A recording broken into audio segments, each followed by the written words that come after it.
Magandang araw po. July 8, 2020. Muling pagbabalik ni Mr. Woods. Meron po kasi akong discovering gamot na bago na i-introduce ko dito sa aking Mr. Woods Anti-Flu Formula. So, ano ba nangyari? At ako'y terang kaso na naman. Pangatlo na po ito na ako ay tira ng kaso mula nung nag-lockdown. Ewan ko po, sana hindi pa COVID. At least po ngayon na trangkaso ako, wala na yung takot. Hindi tulad nung pangalawang trangkaso ko, talagang may takot. Ngayon, dahil nababalitaan naman natin dito sa amin, isa lang naman ang namatay. Medyo atake pa daw sa puso ang sinasabi nun. So, hindi na masyadong, dahil nga sa mga balita-balita na wala naman masyadong malala dito sa amin na mga kaso, critical cases. So, medyo hindi na rin nakakatakot. Plus, yung tanggap naman na tao yung mga dahil sa rami na nang nila-lockdown dito, parang normal na yung pagla-lockdown kunyari mag-lockdown dito sa lugar namin, parang normal na dito sa amin yun kasi lalo na ngayon rami nag-uwian na galing Manila. Okay sana yung 3 months namin na lockdown, wala na, okay na wala nang local transmission dito sa amin ng COVID. Kaya lang itong nagluwagan na, nag-uwian na yung mga galing Manila, ayun, nagsimula, mas lumala, mas maraming kumalat na virus. So ang nakikita ko dyan na problema, hindi doon sa mga umuwi, hindi doon sa dahil siyempre karapatan nila umuwi yun, dahil gusto nila umuwi. Ang nagiging problema lang dito yung pag-home quarantine. Sana hindi na pinapayagan ng mag-home quarantine kasi matitigas talaga ulo. Pagdating sa bahay, nag-negative sa rapid test. Tuwan-tuwa na, negative naman doon siya sa rapid test. So, anong ginawa? Nakipag-inuman na, nakipag-gumalagala na. So, doon nagkakaproblema.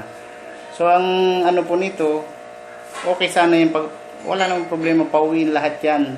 Kahit pa yung galing abroad. Ang maganda lang yan is, meron talagang facility na tutuluyan muna nila. Huwag mo nang ihahalo sa pamilya, sa bahay. Wag mo nang uuwi kung wag muna yung home, hindi effective yung home quarantine. Hindi talaga nasusunod, may matitigas sa ulo. So mas maganda na sa facility sila, mag-positive man sila diyan, hindi sila makakapanghawa. Yun ang dapat gawin ng mga LGU. Plus siguro kung talagang hindi kulang sa pasilidad, kulang sa ipasa na lang sa barangay. Ang ganito siguro suggestion ko rin, i-lockdown yung bahay nung taong nag-home quarantine. Diba? Ang paalisin yung mga mag-anak niya, palipatin muna ko sa kamag-anak, andun lang siya yung bagong dating, galing Manila o sang galing abroad, dun lang siya, sa bahay niya na yun, i-quarantine siya dun, i-lockdown. Bantayan ng mga tanod, para hindi talaga lalabas. So sana ganun na lang kasi pag home quarantine talaga matitigas ang ulo, hindi sumusunod. Sige po, umpisa na po tayo at meron po akong i-introduce na bagong gamot na discovery natin. So unahin ko muna po to, meron ako ditong mga visual presentation. Although na ipaliwanag ko na dito sa 15 minutes visual presentation ko sa ginawa kong video, una kong pinalabas sa Facebook. Alam ko muna sa inyo kung saan ako kumukuha ng balita tungkol sa virus, COVID-19. Kung ano na pong balita ngayon, pag ako gusto kong i-update sarili ko, pinapanood ko po yung mga video ni Dr. Mike Hansen. Isa po siyang doktor na vlogger sa YouTube. Internal Medicine pulmonary disease specialist, critical care medicine. So, nag-umpisa siya mag-vlog nung November 5, 2019. So, bago pa lang magkaroon ng pandemic, nagba-vlog na po siya. So, bakit magaling siya sa pagdating sa COVID-19? Bakit alam na alam niya yung topic na to? Kasi po, internal medicine po siya. Saka pulmonary disease. Talagang yun na yung espesyalista niya. Yung baga, respiratory system natin. Yun talaga ang pinag-aralan niya. Kaya, talagang ngayon po, sa hospital, yung mga COVID patient na yan na dinadala dyan na critical, ang nag-aasikaso talaga niyan, itong mga pulmonary disease specialist. Sila talagang, mga internal medicine. Sila ang nakatutok dyan. Kasi, sakop nila yan. So, ito si Doc Mike Hansen, napakagaling magpaliwanag pagdating sa sakit na to, sa COVID, sa katawan natin, napakagaling, napaka-scientific. So, ang problema lang, medyo minsan gumagamit siyang malalalim na word na pang-doktor lang. So, sa ordinaryong tao siguro, hindi masyadong ma-appreciate. Kung mabuti kung talagang magaling ka makinig ng English. Ano po? So, ito na lang, ginagawa ko, tinatagalog ko na lang yung mga naririnig ko sa kanya, pinapasa ko na lang ng maipaliwanag ng madali. Ano ba? So, ayan ang mga topic niya, tungkol do sa vitamin D.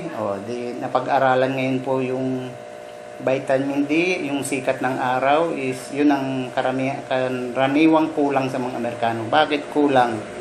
Kasi, di ba nga, malamig dun sa kanila, hindi naman sila natututukan ng araw dun sa kanila kaya parati silang nasa loob ng bahay, sa aircon. Kulang sila sa exposure sa sunlight, sa araw. So, yun ang isang nagiging pag-aaralan nila ngayon na parang may kulang sa mga Amerikano. Kaya, ganun ang epekto sa kanila ng COVID-19. Ganun yung immune system nila. Bakit ganun kahina na ganun mag-react? So, dahil yung isa, nakikita nila yung kakulangan sa sikat ng araw. So, malaking bagay po sa atin yun, mga Pilipino, dahil tayo babad sa araw. So, kung sa tumitibay yung lungs natin kaysa sa kanilang sanay sa malamig. Doon nagkakaroon ng diferensya. Bakit ang dami nila doon namamatay, critical cases, bakit di nila kinakayang virus? Kasi nga, yung lungs nila sanay sa malamig, bata pa lang, lumaki na sa malamig na yun, parang presko, di ba? Kaya, mahina ang resistensya. Hindi tulad natin, kung sa bilad, yung lungs natin, medyo matibay. Ganun lang po yung explanation. So, ito pa, dito, kung papanorin yung mga video niya, pinaliwanag niya bakit maraming namamatay sa COVID, anong mga nagiging kausa. And ito nga, pinag-aralan din nila yung autopsy, nag-autopsy din sila, pinaliwanag niya rin kung ano ba talaga nangyayari sa taong namamatay sa COVID. So, nalalaman na nila kung ano talaga yung cause, yung kausa. So, isa nga sa naging kausa is yun yung reaction ng immune system natin. Sabi nga, 7 days pa lang patay na yung virus sa katawan ng tao. 7 days. Dun, sa 7 days na yun, nandun yung delikado talagang makapanghawa yung tao. Pag 7 days, napatay na ng immune natin yung virus, ang problema, may mga tira-tira pa dyan ng virus, yung katawan natin, yung immune system natin, nagpapadala pa ng mga antibodies, mga panlaban doon sa virus, kahit patay na, nadidetect niya, tinitira niya pa. So, hindi niya alam, yung lungs na natin ang tinitira niya, kaya yung lungs naman natin, magre-react, mamamaga.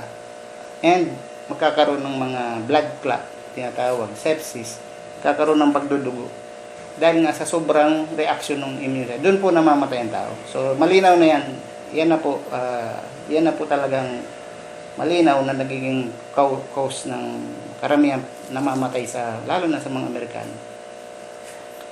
Dito sa atin, puro tayo asymptomatic. Ang mga delikado lang talaga sa atin dito, mga matatanda at bata. saka yung dating may sakit. Di ba? Saka doon sa kanya, sabi niya nga, karamihan doon ang namamatay din is mga obese, yung malalaki ang katawan, talagang hindi kinakaya yung pag tinatamaan ng virus. So, punta naman tayo dito sa topic na ano ba yung mga sintomas ng coronavirus. O yun na nga, kadalasan lagnat lang saka dry cough, Makati. Plus shortness, yung paghirap sa paghinga. Yun lang naman, kung tutusin, 3 lang ang sintomas ng COVID. Hindi tulad yung sa flu, may pananakit ng katawan, sakit ng ulo, sore throat, sakit ng katawan nga, fatigue. Yan ang kadalasan. So, yun ang parati kong ikatatlong beses na akong natrangkaso. So, parating ganun. May nararamdaman, una, sasakit ang ulo ko. As gabi, medyo lalagnatin na. Plus, sasakit ng katawan. Kaya lang, naiinuman ko agad nitong Woods Anti-Flu Formula. Kaya, kinaumagaan, okay na ako. At, ito nga huli kong magkasakit ngayon, may nadiscover akong bagong gamot. Kasi, mamaya ako nagpapaliwanag. So, yun. Ang tawag po dun sa yung pamamaga ng lungs, saka pagdurugo, is sepsis. Nung panahon kasi, alam na nila ang sepsis. It's a rare but serious complication of an infection. So, matagal na alam ang sepsis. Kaya lang, nung panahon, napakamadalang yan. Ngayon sa COVID, yun ang pinaka-common pag may critical, severe cases. Kadalasan namamaga ang lungs, nagkakaroon ng pagdurugo. So, hindi na po yung virus ang gumagawa niyan, yung katawan na natin. Yung virus po, 7 days patay na. Kaya nga sabi, 10 days safe na yung isang taong may COVID. Hindi na siya makakapanghawa kasi nga patay na yung virus sa loob niya. Kaya lang yung immune system, kala niya, nadidetect niya pa yung mga pirasong virus dyan, padala pa ng pangpatay. So, ang nadadamis na yung good cells. So, ayan pa. So, ito yung antibodies natin. Ito yung virus. Ito yung virus. Ito yung antibody. Ito yung pinapadala ng immune system natin. Nasosobrahan ng padala ng antibodies para patayin yung virus. 7 days lang kasi. Kaya naman talagang patayin. Yun lang naman talagang pamatay natin. Normal na pamatay. Kasi nga wala pa naman tayong gamot na di-discover na pamatay dito. So yung talagang normal na papatay niyan is yung antibodies natin. Kaya naman ng katawan natin, ng immune system natin. Kaya lang, pagpatay na 7 days, nagpapadala pa siya ng maraming ganito, doon nagkakaproblema. Ano po? So, sunod na po tayo. Itong gamot na Remdesivir. Yan. Binili na po lahat ng US ang stocks nito hanggang September. So, lahat ng gagawin ng manufacturer na yon dahil doon naman sa US, sold out na. Wala ka nang mabibili. Kasi binili na lahat ni Trump. Bakit? Kasi nagpakita siya ng magandang resulta. So, nung kasing una, ang dalawa ang pinagpipilian nila, yung chloroquine na gamot, chloroquine, ayun nga iniinom ni Trump noon, sabi niya iniinom niya na. Ito, matagal ng gamot sa malaria. Itong Remdesivir, bago. Experimental pa lang, ng antiviral. Pero nagpapakita na siya ng maganda dahil nababawasan niya yung recovery. From 15 days, nagiging 11 days lang. Sa bagay, nawawala yung critical condition. Nagiging maayos yung pasyente. Kaya medyo may magandang resulta. May maganda siyang pinakikita. So, kung maiwasan naman yung namamatay, di okay. Pwede ito na yung gamot. Basta, ang importante lang naman sa sakit, di ba, yung naiwasan yung mamatay yung tao. So kung hindi na niya man naman namamatay yung virus, kasi yung pumapatay ng virus yung immune system natin, pero napapagaan niya naman yung sintomas, yung masamang epekto ng immune system, nakokontrol niya yung immune system na, oh, kalma ka lang, pag inom nito. O, di maganda, ito na siguro talaga yung gamot. Ano po? Okay? So, ano po ba yung, punta na po tayo doon sa, dito sa mga na-discover kong gamot ng mga bago. Kasi ganito po yan eh, nung nagkatrangkaso ako, ewan ko saan ako nahawa na naman, siguro sa inuman, baka nasobra lang ng malamig na tubig. Pag sa inuman kasi nagiyelo ako, hindi siguro kinakaya. Kasi po, ang sipon naman, normal po natin yan na reaction, mag-produce ng plema. Kahit hindi ka mapasukan virus, uminom ka lang ng malamig na tubig, magre-react na yung katawan natin, gagawa yan ng sipon. Ano po? So ang sipon, hindi naman po may sipon, may virus. Pero pag yung may virus, kasi may sakit na ng ulo yun, may sakit ng katawan. So, ano po ba yung na-discover kong gamot? Paano ko ba ito na-discover? Kasi nung may naririnig kasi ako sa radyo, na yung nakikinig ako sa radyo balita, mayroon siyang pino-commercial na gamot, itong Sinocet. So, hinanap ko siya. Sabi ko, testingin ko. Dahil magaling daw sa trangkaso, tinesting ko. Mura, 15. Kaya lang, ang problema nito, although, nung paghanap ko nito, hindi ko ano yung sa pharmacy, tanong-tanong ko sa mga pharmacy, hindi naman naiintindihan ng tendera, binigyan ako nitong gamot na ito. So, parehas ko tinesting, parehas ko binili, tinesting ko. Kung alin mas maganda. So, itong Sinocet, hindi ko po inire-recommenda dito sa aking Mr. Wood Anti-Flu Formula. Bakit? Ang dami niyang side effect, bawal siya ako talaga pag inom ko, bawal siya sa may high blood, sa may problema sa puso. So, ako talaga, nung ininom ko to, talagang naramdaman ko, tumaas yung dugo ko. Hindi, lalong sumama yung pakiramdam ko kasi nga tumaas yung dugo. So, ang gamot niya naman talaga sa ano lang din, sa trangkaso, pampababa ng lagnat.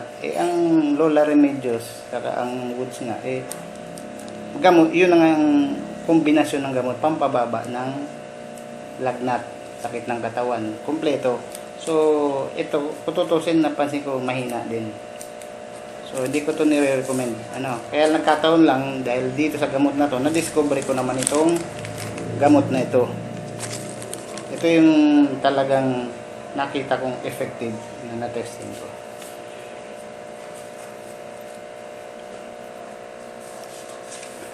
So, ano ba tong gamot na to?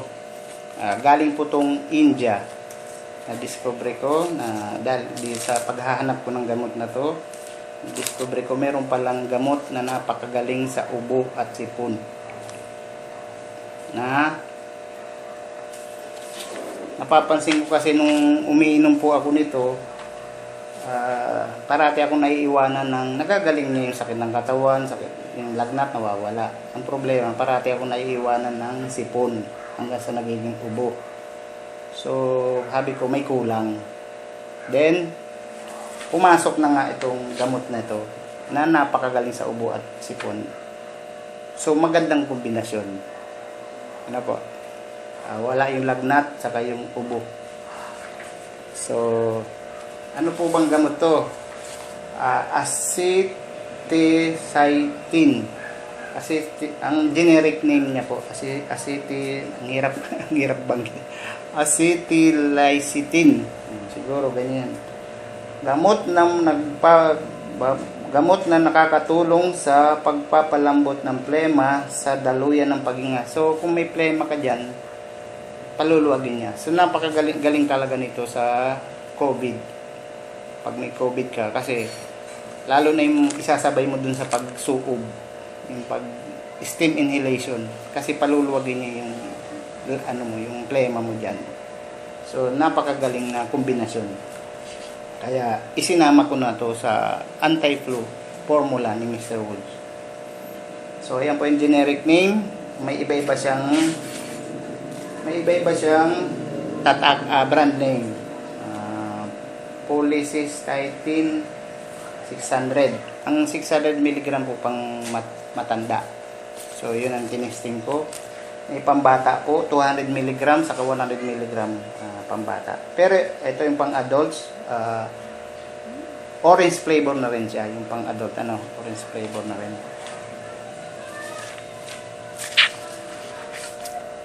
So,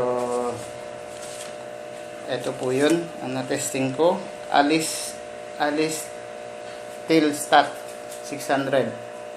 So, 600 mg ibig sabihin. Ito po ang presyo is 50 pesos. Ito pong Diasystin 600. Halos parehas. Isa lang din po ang gumawa. Yumi gumawa is Unicure Remedies. Unicure Remedies. Galing India. Gawa ng India.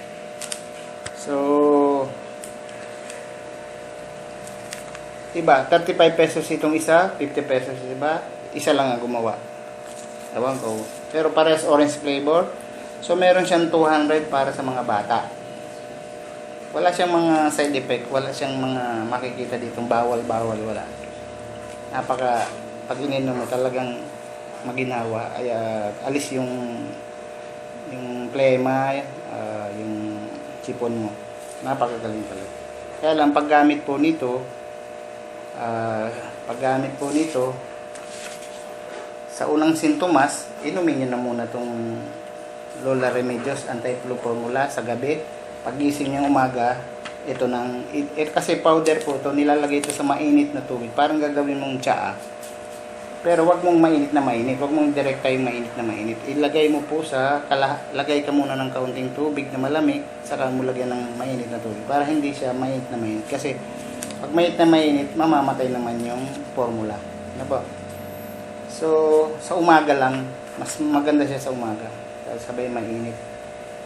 Pero kung isasama nyo doon sa steam inhalation, sa pag-i-steam, pagsusuog, pwede nang kahit anong oras.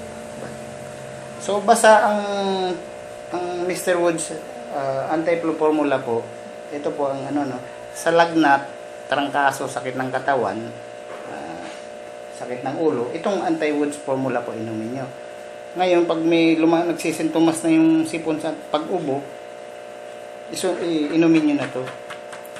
So, kompleto na po, naging kompleto na yung anti-flu formula ni Mr. Woods. Meron lang sa ubo. Dati naiiwanan ako ng sipon saka ng ubo. Ngayon na-discover ko, may gamot palang ganitong napakagaling galing India. Ewan ko, kakaunti pa lang na alam. Ito na, aksidente ko lang na-discover. So, dun po sa Mr. Woods Supportive Treatment, tinuro ko po doon yung susuog. Treatment number 6. Kasi may 7 akong treatment, 7 yun eh. So, treatment number 6, yung pagsusuog. Tinuro ko po yan dyan. Dahil din sa turo nung survivor. Pero, sabi ko nga, April pa lang, tinuturo ko na po to. So, kiklaim ko na akong una nagturo niyan. Bago pa yan kumalat sa Jessica Soho, bago pa magarating dyan. Tinuturo ko na yan. Kasama na yan sa treatment ko. Kaya, sabi ko nga sa inyo, kahit may gamot na ang COVID, dahil ito, ang ginagamot nito yung sintomas. Bago ka pumunta sa ospital, gawin mo na to. Kung may gamot na. Kung punta ka sa ospital, papa-injection ka na nitong Remdesivir. Nakarating na din sa Pinas. Sa bahay pa lang, gawin mo na tong home care remedy. Ano po? Kompleto yan. 7 treatment. So, dito po sa treatment number 3, ng supported treatment na tinuro ko, pwede nyo tinuro ko kasi supported number 3, itong pagtimpla ng tsaa, yung inumin mo yung ngayon ng tsaa. So, mas maganda niyan, ihalo mo na to dito sa tsaa. Sa luya na gagawin nyo. ilagay nyo na to para kompleto yung ano. Talagang, kasi po ang number one pong, ang pinakamahirap po ng COVID, yung pag pinuno ng baga natin ng plema, doon ka na po mahirapan huminga. Plus, yung palalaputin po yan na kahit gusto mong isinga talagang, ako naranasan ko yan na, ewan ko, baka ko, nung pangalawa kong, ano, kaya natakot din ako, kasi nung ko lang naranasan yung kapit na kapit yung plema, kahit gusto mong isinga, gusto mo, hindi, ayaw mo talagang dikit na dikit, tapos hindi ka makatulog dahil dito ka na sa bibig hihinga. Hindi mo kahit singkutin mo, ilabas mo, ayaw, dikit na dikit eh. So, doon po yun ang pinakamahirap na parte ng may COVID.